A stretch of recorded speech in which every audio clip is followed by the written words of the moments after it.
for longevity in the game. Northover will be the first to let you know that no matter where you are and how you are, you just have to keep moving in faith. So join me in welcoming the fabulous, most powerful Zara Northover.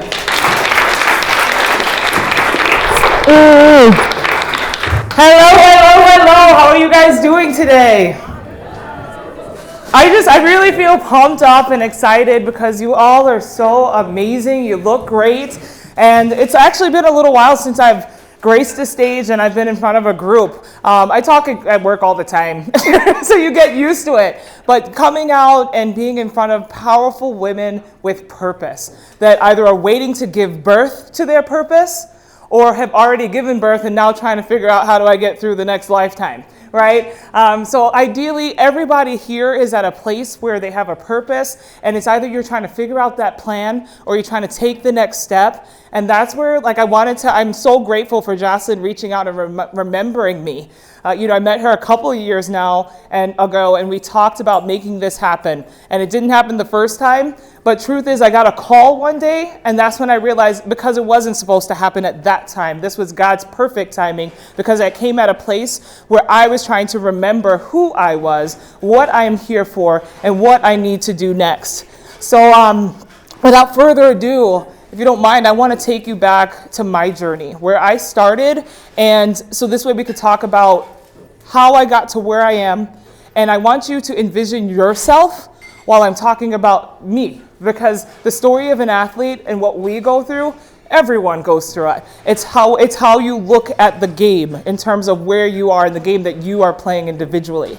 But for me, it all started actually when I was 4. And you always hear those stories like, what is she talking about? She's 4 years old. How does she know that was the pinnacle point? But I knew because every time I achieved a higher level in my competition in athletics, I threw the shot put for Jamaica, by the way. Some may be wondering what I did.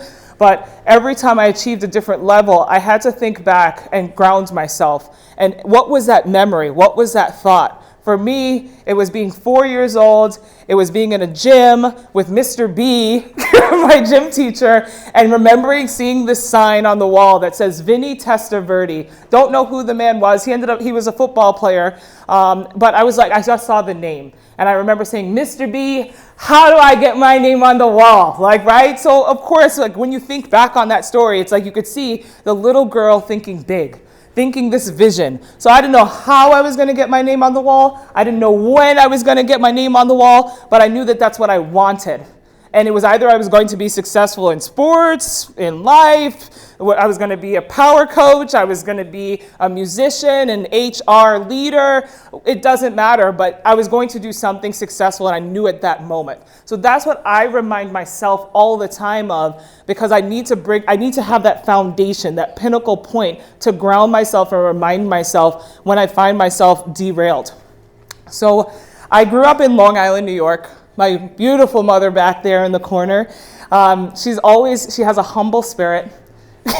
She just stood up and waved. The fact that she spoke today was amazing. She doesn't normally speak at events, so we have to give her a round of applause for that. She's coming out of her shell.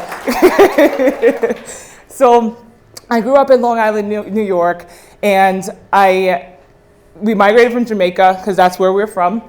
And my mom took on a job as a home health aide, taking care of, other individuals, right? So I grew up seeing her show love to other people, whether it was herself or whether it was somebody else's parents or whatever it might be. And I'm always seeing this. So I want you to remember that part. I grew up seeing her share. I grew up seeing her give passion and give love. So now we're in New York, a predominantly white neighborhood. And here I am as the one minority everywhere. Nobody else around me. So I go to elementary school, nobody else that looks like me. But I didn't feel different. I was telling my mom this morning, I was like, I remember scratching my skin saying, hey, I have some white underneath. I'm just like you. I was like, I'm cool because I've got 2 colors. And I would tell her these stories. I'm sure she's probably thinking, this girl is crazy, right? And I feel that way now. I was just like, but that crazy was a good crazy, and I don't regret it, right? Blunt, say my mind and ask questions. How could I get this? When can I get this? How is it going to happen? Not if it's going to happen. Just being assumptive and assertive. So elementary flies by. I become president of my 6th grade, and then I'm flying on to high school. Same thing, gunning for it, figuring things out. Everybody's like, you need to do the shot put. I'm like, what's the shot put? Like, this big old heavy ball that you throw as far as you can. I was like, forget that. And I was like, do you see what these girls look like? Do you see what they're doing? That is not me, right? Like, that was my first thought and first impression. But what happened was a friend needed help. So thinking back to my mom's always helping people, always being there for someone else. So then I decided, okay, I'll help out and I'll be your partner so this way we could do this competition. I ended up going further than any girl in the competition. And before you knew it, my coach said, you know what? You may not like it, but you're good at it and you're going to get points for the team. So you're going to do this. So I was like, okay, like at the end of the day, now it's points for the team. I'm doing something to help others. But in that journey of taking on something that I didn't like, it was an opportunity where now I'm figuring out my strengths. And then that's when things started to settle in my mind and I started to think, I remember I wanted to be on this wall. So what if I break the record, right? Like what if I become the champion, I win states and I get the school record, then that's going to bring my name on the wall. So don't really like it, but I'm going to do it because I know that I'm good at it, right? And then what are the things that I wanted to do? I wanted to travel. I wanted a scholarship. I wanted these things. But this is the thing that I'm good at. So I could do the thing that I'm good at, so I could do the things that I want to do. So I was like, this is a win-win. This is a win-win situation. So now I'm in 11th grade, trying to figure out, okay, how do I, school's like $50,000. My mom, it's not like she has a ton of money that she could pay for school outright. I hear people always talking about being in debt. I was just like, okay, well, this 8.8 ball, that's iron ball that you could throw as far as you can, right? This is about to get me some money so I could go to school. So started winning competition, broke my national record, and then I wasn't really known because I just started in 11th grade. It's not like I was doing this a whole high school career, so colleges weren't seeking me out. So I told my mom, I'm going to write to the colleges. And she was looking at me. She just goes along with whatever I say I'm going to do. And then I decide to put all my little snippets of my articles in these envelopes. And then I start shipping stuff out. Like, I just started, but I'm telling you, I'm going to be great, right? Like, so all these people are probably like, we're not about to give you a $50,000 scholarship when we haven't seen the results. We don't know what you're doing. So there was one school, Northeastern University in Boston, Massachusetts, that decided to take a chance, offered me a full scholarship based off of my articles and this whole package that I just created on my own. Like, didn't know what I was doing, but I was like, I'm going to get a scholarship, I'm going to go to school. So ended up at Northeastern, and my first year, my coach was like, all right, you threw 44 feet, we just need you to get to 45. I'm like, I'm going to nationals. What do you mean just get to 45 feet or win conference? Like, I'm thinking huge. Like, I've got to make it to the next level. And he was just like, well, people come in and they get stressed out. And you're thinking a coach, but he's like trying to do the whole realistic thing, seeing where my results are. I ended up making that national team my freshman year. And I think the moment that I remember the most, my pinnacle moment in college was when Rutgers University and South Carolina University came up to me and was like, you're the girl that sent the letter.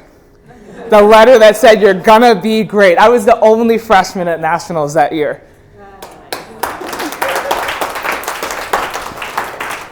So with that story being said, we went to what's called the Penn Relays, right?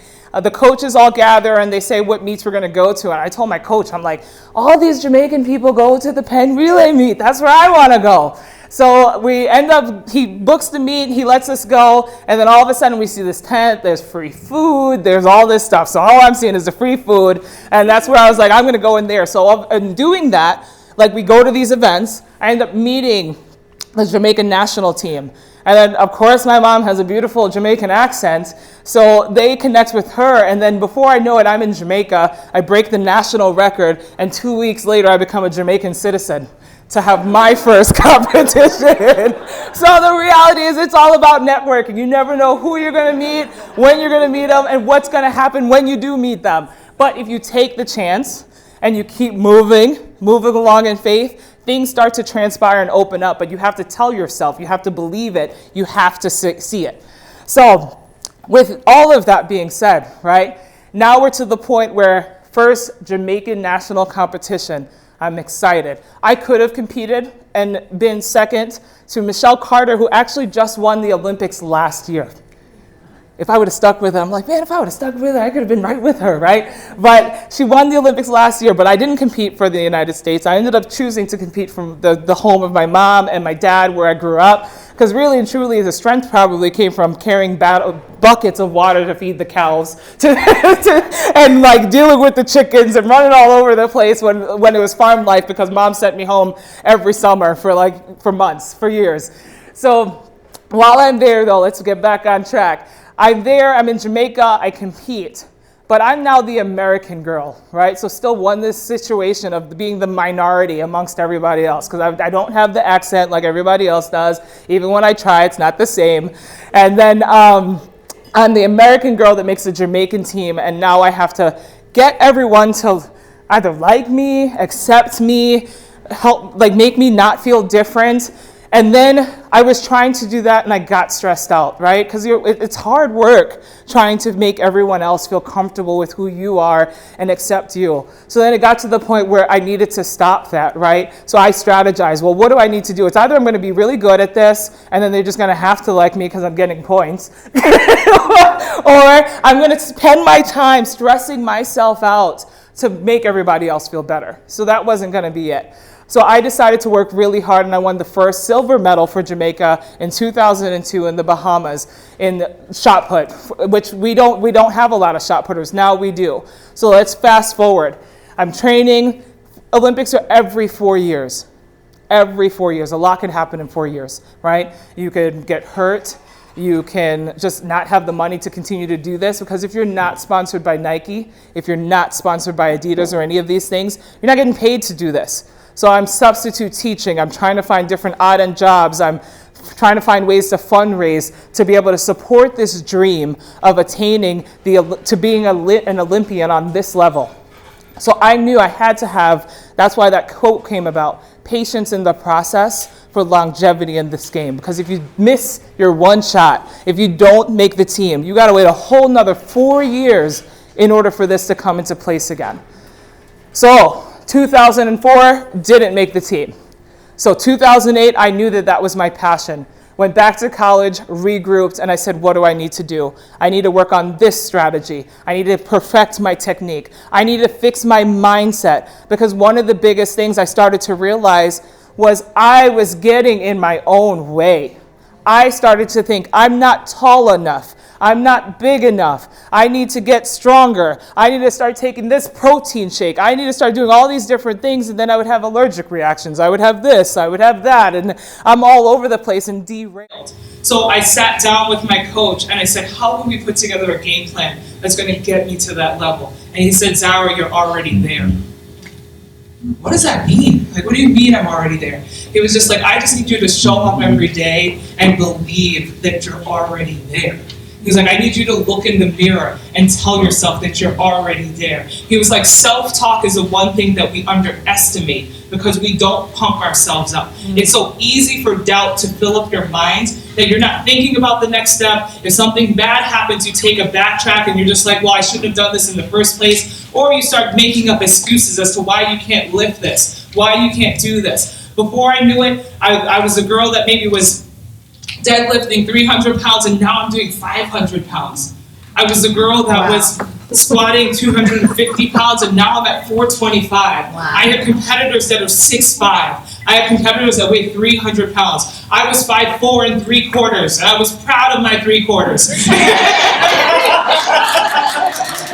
So I went into these competitions, and I'm thinking, you know what? That's Goliath, but I'm David. I'm going to take her down. I'm going to get it. And that's what ended up happening. I got it. I kept going. I had the best seasons of my life because I didn't take no for an answer. Someone said, Zara, there's a coach in Arizona. Here I am in Boston. I'm done with school. I'm working, making $40,000, $50,000. First job. This is awesome. This is great, right? training, working 8 hours, and going to practice, and then doing all this stuff. It was a long day. So I said, you know what, Mom? I'm going to pack up my focus, and I'm going to drive to Arizona. So I took the leap of faith. And I said, I'm going to drive out there, and I drove 23 hours, stopped in multiple different states, maybe for an hour, hour and a half at a time, just to rest. But then I got there, and I slept on a couch. I had all my stuff in this car, and I said, I'm going to figure it out. Right? Now I'm working in substitute teaching and in different alternative schools in different places just because it's flexible enough with my schedule. And then I find myself saying, hey, I'm here. I don't know how I'm going to make it to the next level, but I have this coach that's willing to work with me without me having to pay him. I know that God is going to get me there. So I just have to keep trying. I decided to go to this career fair, and then I was just like, I'm like the last one there. And I tell this woman, I was like, I just need a position where I make, working 20 hours a week. I will be the best person you hire. I don't even know what position it is, but if you just take me on, give me a chance, I promise you. I was like, I promise you, I'm going to be the difference that your company needs. And she did. It was a nonprofit, and I will never forget it. She was like, you know what? You're awesome. Like, I could just tell. I could feel your spirit. So she hired me. I was putting together pamphlets for this neighborhood league of groups that were coming together to be able to stand up as a force. Because in Arizona is a whole other ballgame. I'm living in Flagstaff, Arizona. It's up in the middle of nowhere. It's 4,000 feet above sea level. And there's a lot. The Arizona government is just different, period. And while I'm there, I'm working and I'm enabled to train because I have the time frame now. And with this time, what happened was my coach said, it's time. And I'm like, what do you mean it's time? I was just like, I just got this job. And he was just like, no, we're going to go to this competition. Before I know it, I'm flying myself to Louisiana, and I threw 17 meters. So not 1730, what I need in order to make the Olympic team, but 17 meters. So I'm close. I am so close that I could taste it, right? So then my mom tells me about a competition in New York. And I decide, well, you know what, if I'm going to make a team, wouldn't it be best to try to do this at home, where Mr. B is, my kindergarten gym teacher, who I still talk to this day, because he was the starting force for me. He is my foundation. He is that reminder of, you are the reason why I'm the successful woman I am today.